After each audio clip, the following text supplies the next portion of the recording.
Coming up, Season 2 of Reservation Dogs features the Podemski sisters. Plus, we're visiting with a talented Navajo designer taking knitting to the next level.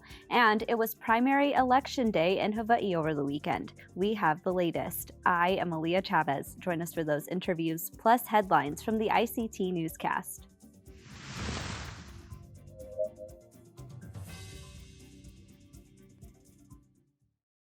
This program is made possible by the Corporation for Public Broadcasting, a private corporation funded by the American people. The Walter Cronkite School of Journalism and Mass Communication at Arizona State University is honored to be a supporter of Indian Country Today. ASU offers the only online undergraduate digital media literacy degree, teaching students how to recognize and combat inaccuracies on all platforms. They are using cutting-edge tools and tactics to separate fact from fiction in a digital world overloaded with misinformation. Learn more at cronkite.asu.edu.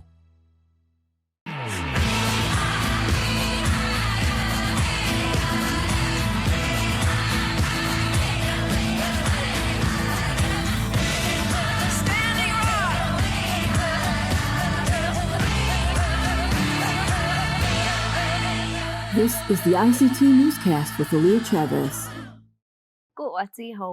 Thank you for joining us. A flagship piece of legislation, that's what the Inflation Reduction Act is being hailed as. On Friday, a divided Congress gave final approval to the legislation that tackles climate change, healthcare costs, and inflation. The bill, which had a 220 to 207 vote, was passed along party lines. That included 4 Indigenous members of Congress. Republican representatives and Cherokee citizens Mark Wayne Mullen and Yvette Harrell voted against the bill. Chickasaw citizen Tom Cole joined them in voting against it. The 2 Democratic members of the House who voted in favor were Native Hawaiian Representative Kai Kahele and Ho-Chunk citizen Sharice Davids. In addition to the legislation's priorities on environmental and social programs, it also contains money for Indigenous communities. That includes $275 million for Native communities to use towards climate adaptation plans. It will also provide $25 million to Native Hawaiian communities dealing with rising sea levels, in addition to other priorities. The legislation has already been approved by the U.S. Senate, and President Biden says he will sign it into law later this week. Well, Secretary of the Interior Deb Haaland has announced the members of her Committee on Reconciliation and Place Names. The federal advisory group is composed of 17 members who represent tribes and tribal organizations, Native Hawaiian organizations, and the general public. The committee was created to help identify and recommend changes to derogatory terms still in use for places throughout the country. The members will develop a process to help Haaland identify and change those derogatory names. Members are slated to meet for the first time in the coming months, and according to the Interior Department, they will meet 2 to 4 times per year. Authorities say a suspect has been arrested in connection with the killing of a Navajo woman who disappeared in 2019. Jamie Yazzie went missing 3 years ago. She was last seen in the area of Pinon, which is on the Navajo Nation. Her remains were found on Hopi lands 2 years later in northern Arizona. Federal authorities have taken Trey C. James of Pinon into custody on suspicion of murder in connection to Yazzie's death. The U.S. Attorney's Office of Arizona says James allegedly fatally shot Yazzie and is suspected of committing several domestic violence crimes. The suspect made his first appearance in federal magistrate court last week. In Canada, citizens from Grassy Narrows First Nation took to Ontario's legislature to demand compensation for everyone in their community. They are demanding justice after suffering through decades of mercury poisoning. APTN's Annette Francis has the latest. Close to 2,000 people gathered outside the front doors of Queen's Park, home to Ontario's legislature, with signs, T-shirts, and stickers.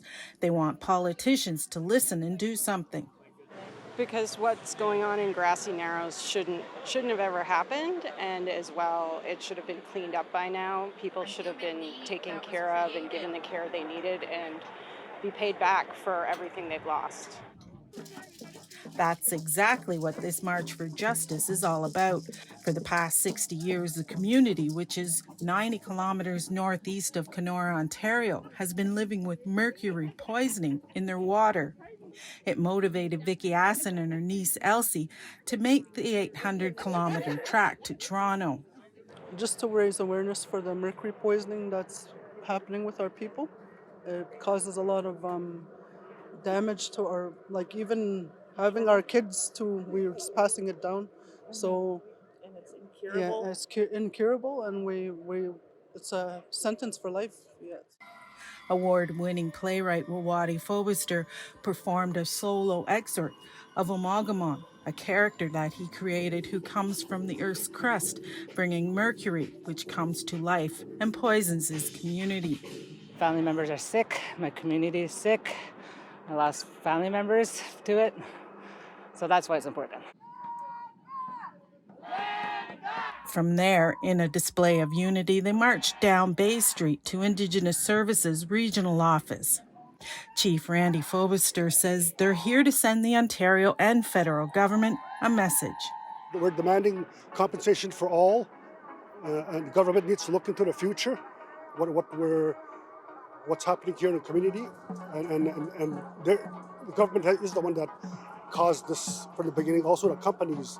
So they got to understand our demands, and we want no mining in our territory, absolutely no mining, and we want no forestry in our territory. We want the land to heal. What do we want? Clean water! Chief Fobister says he's pleased with the support behind his community. He said they'll keep pushing their demands so future generations can live healthy lives. Annette Francis, APTN National News, Toronto. And those are the headlines for the ICT Newscast.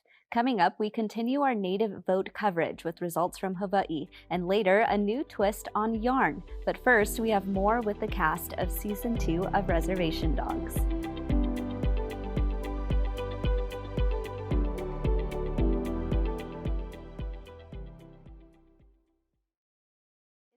Secret that we mean it when we say we are all related. In fact, it's true when it comes to the stars of Reservation Dogs. Sandra Schulman interviewed 2 of the 3 Podemski sisters featured on Season 2. Welcome, Sandra. Let's just jump right in here. Tell us about this remarkable family of actors.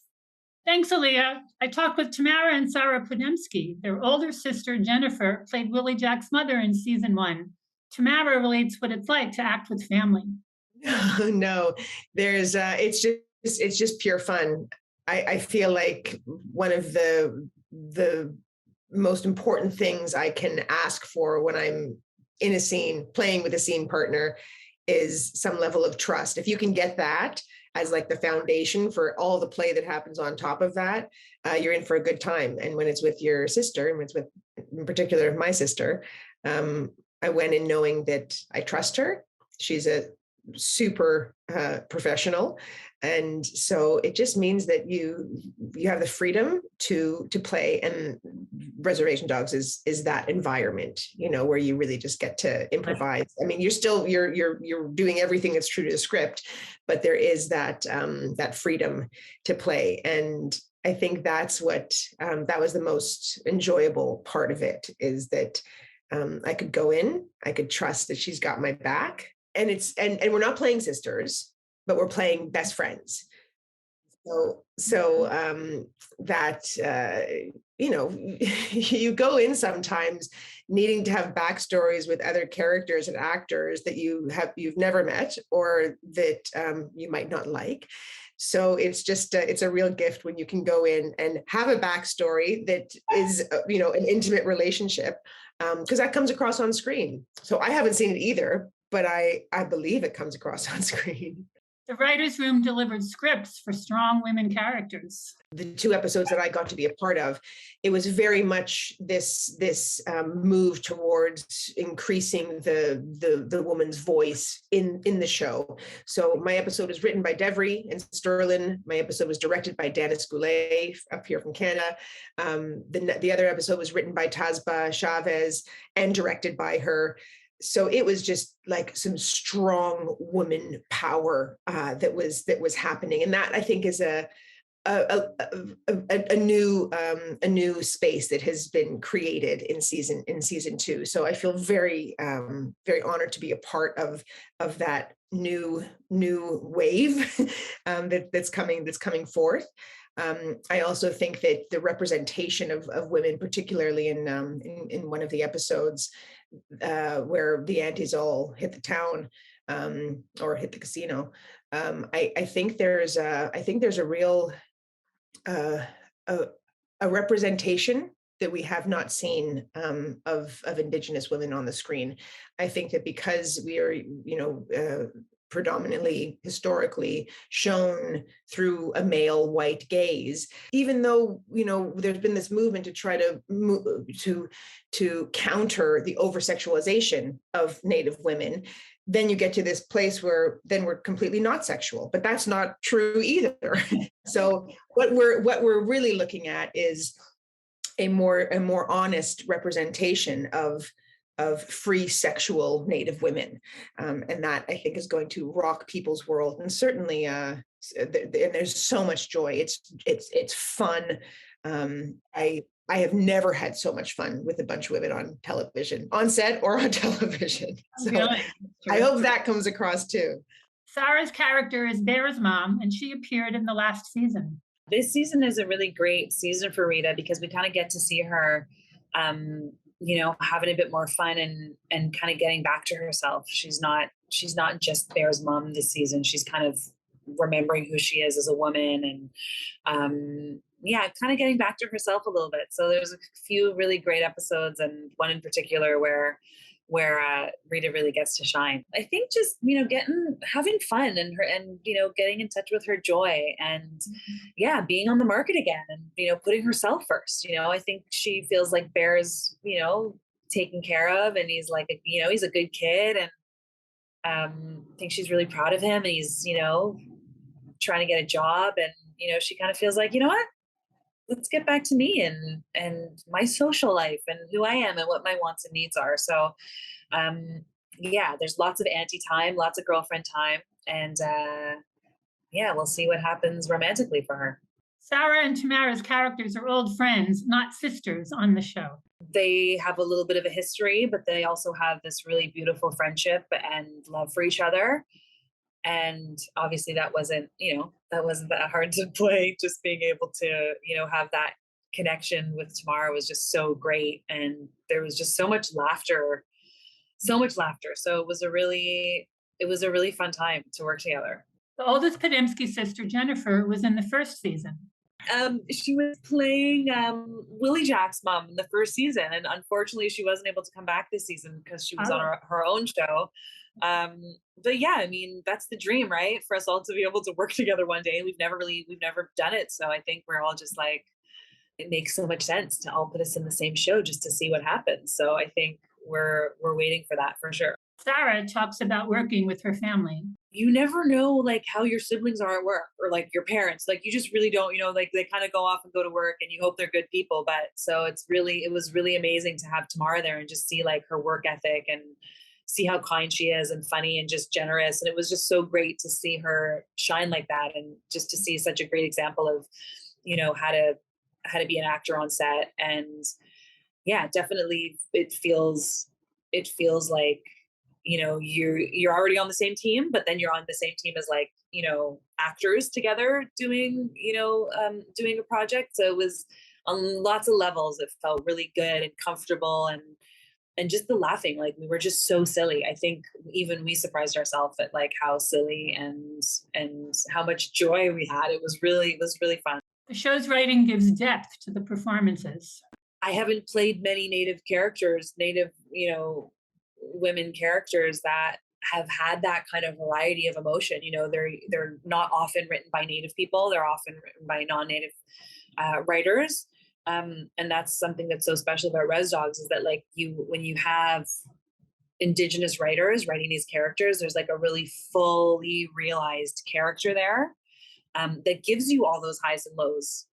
You're just they have the lived experience and they know these women. So when you step into the characters, it's just familiar.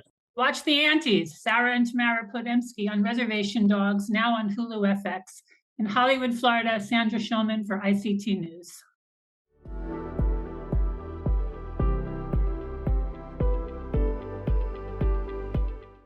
Jennifer Berg was first introduced to the world of art at an early age by helping in her parents' shop on the Navajo Nation. She became fluent in Navajo textiles and used the beauty of the landscape as inspiration in her work. She hopes that by creating wearable artwork, others can respectfully share the knowledge of her people. Hi, Jennifer. Thanks for being here. Hi. So, talk about your company and your brand, and maybe what made you start knitting to begin with. Yeah, so everyone calls me Native Knitter. That's people don't realize my name is actually Jennifer. Um, but I started knitting about 10 years ago now, and I kind of got into the design world 5 years ago when I started an Instagram account to host all of my like projects that I was working on, but none of them were native. They had no native like influence on them. There's just other people's patterns. But then looking on Instagram and realizing there wasn't any native influence within this like knitting community, I was like, I can make some patterns and they'll be authentic. They're not going to be just appropriated designs that's like, you know, a sweater that's called like Aztec and it has nothing to do with the Aztecs or anything, you know? So I was like, I want to bring real authentic native design into the knitting industry. And when you first started, can you maybe talk about how many other Native or Indigenous people you knew that were also knitters? I think I only knew maybe 5, and they weren't designing or anything at the time. And they started designing like right after I started like kind of putting stuff into magazines and things like that and getting picked up. I think they realized like, hey, like this is something that people really like. And this is going to be really good for the knitting community. And the knitting community gave it like all of us so much support in it too. Absolutely. I mean, we see a piece there behind you, a few of them actually. Did you create those as well? Yeah, so this is my sheep camp sweater.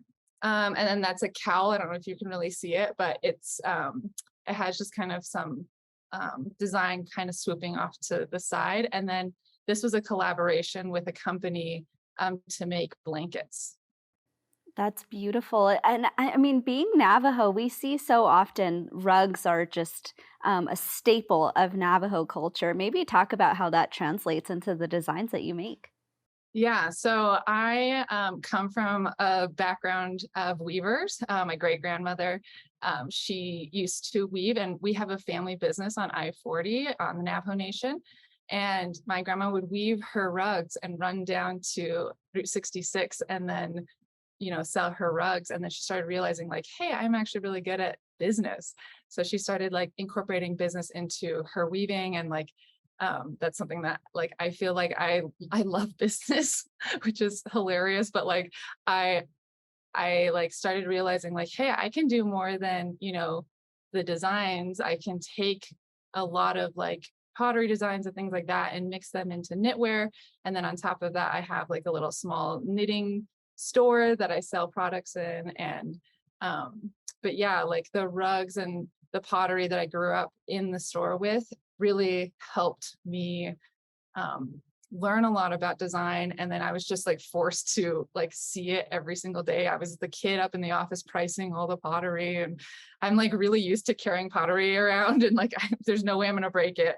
But yeah, that kind of just meshed into what I'm doing now. Absolutely. I mean, maybe talk about the work that goes into creating a piece, say, like the one behind you. I mean, how many hours, how many days does it take you to complete something? Yeah, so initially I was making like hats like when I was in college and selling the hats. But I realized the return on that was not very good because it takes about like 2 weeks to make a hat. And how many hours, it kind of depends because it's a project you pick up and like knit like a little row and then you put it down. But I just wasn't getting what I was really like, it wasn't really worth it with my time. And so I realized if I made patterns and sold digital copies of the patterns for others to make, that was more worth the time. But a sweater like this probably takes 2 months or 3 months to even like from sketching to swatching to making the charts to be able to do it, getting it tech edited, and then actually knitting it all up. And then from there, I have people testing my work for 6 weeks. It's just a whole process. But, once that download comes out, then I make money on it for a few years, hopefully. Absolutely. I mean, we only have a short time left here, but I want to talk about social media because you mentioned that earlier. Maybe talk about how you're using platforms like Instagram to build your following. Yeah. So on my platform, I show like what I'm doing with my projects and stuff, but then also if there's like things on the like for Navajo Nation, if there's like during COVID and stuff, I was able to show a lot of like what's going on. And so I use my platform not only for what I'm doing, but also just to like be kind of a spokesperson for the Navajo Nation, because a lot of people have no understanding of what is going on out here. Well, Jennifer, I've loved this conversation. As I mentioned before, I learned to knit at a young age, and now I'm excited to hopefully pull out my knitting needles and get back at it. Thank you so much for being here. Yeah, thank you for having me.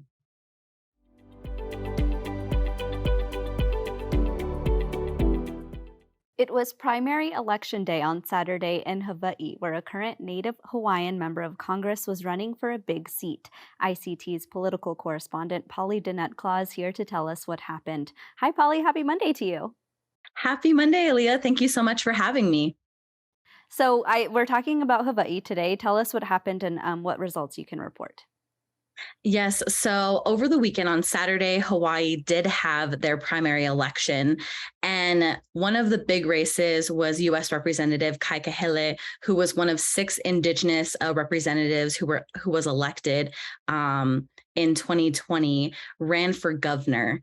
And unfortunately, it went overwhelmingly to the person who is actually the lieutenant governor right now. His name is Josh Green. And so the vote went in that direction. And that left his seat open, Congressional District 2 open, which there was a Democratic Native Hawaiian candidate named Patrick Bronco, but he was going up against a very well-known, very seasoned politician who had represented in the state Senate for many, many years, and that was Jill Takuta. And she won overwhelmingly as well for Congressional District 2. There is another Native Hawaiian candidate who is running as a Republican, and it'll be a very difficult race for him because Hawaii is just overwhelmingly a blue state.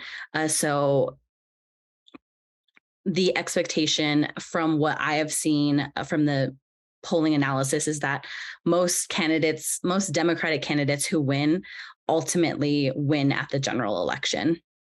So I guess if I'm understanding correctly, we had a Democratic Native Hawaiian member of Congress who was running for Hawaii state governor, and he lost. And so that meant that his seat in Congress was opened up, which it sounds like the Native Hawaiian candidate who was running for that seat did not win at all. Maybe talk about, because, it's likely there won't be any Native Hawaiians representing the state in Congress and as the governor. What will that mean for Native Hawaiians? One of the things that I think was really important, and one of the things that Patrick Bronco told me, is that not a lot of Native Hawaiians run for those very high profile national seats. But that doesn't mean that they aren't represented at the state level. So at the state level, there are 7 Native Hawaiians who are either in the U.S. House or the state House or the state Senate. And the Native Hawaiian voice will still get heard at the state government level. But when it comes to sort of that national voice, that's no longer going to be happening because of U.S. Representative Kaikahele making an unsuccessful run for governor. And one of the things that I find most interesting is that there are so many of the candidates in 2020 who are either moving to the U.S. Senate, who are running for other offices, who are Secretary of the Interior, meaning that there might not be as big of an Indigenous voice as there was in 2020 in this midterm election. One of the other things that was really interesting to me as well is that Representative Kahele was running on a pretty interesting platform. Maybe tell us about what he was running on. Yeah, so one of the things that I think was really interesting about the campaign and what really grabbed national headlines was that he was not going to be accepting any outside sort of like PAC money. It was really supposed to be a grassroots campaign. And part of that was that he would then be able to apply for this $200,000 that the state will then give to him in order to run his campaign. Unfortunately, what happened is he missed a very important deadline in order to apply for that sort of state funding so that he could have, more money for his campaign. And that was a huge blow to his campaign because at that point he had only raised about $200,000. And so the extra money would have been another $200,000 for his campaign. But unfortunately, that just didn't happen. And I think we saw the results of that in this election. And as we know, more fundraising, of course, usually translates into more support or more attention to a campaign. Well, Polly, we'll see you again later this week because Alaska has a special election coming up. But in the meantime, thank you so much for being here. Yes, I will see you on Wednesday. Have a good day.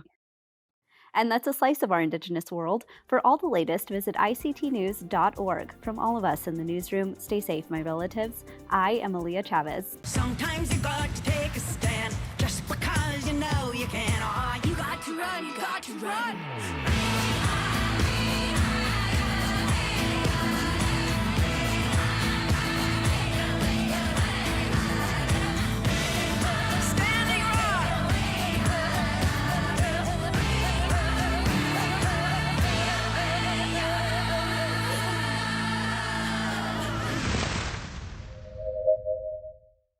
This program is made possible by the Corporation for Public Broadcasting, a private corporation funded by the American people.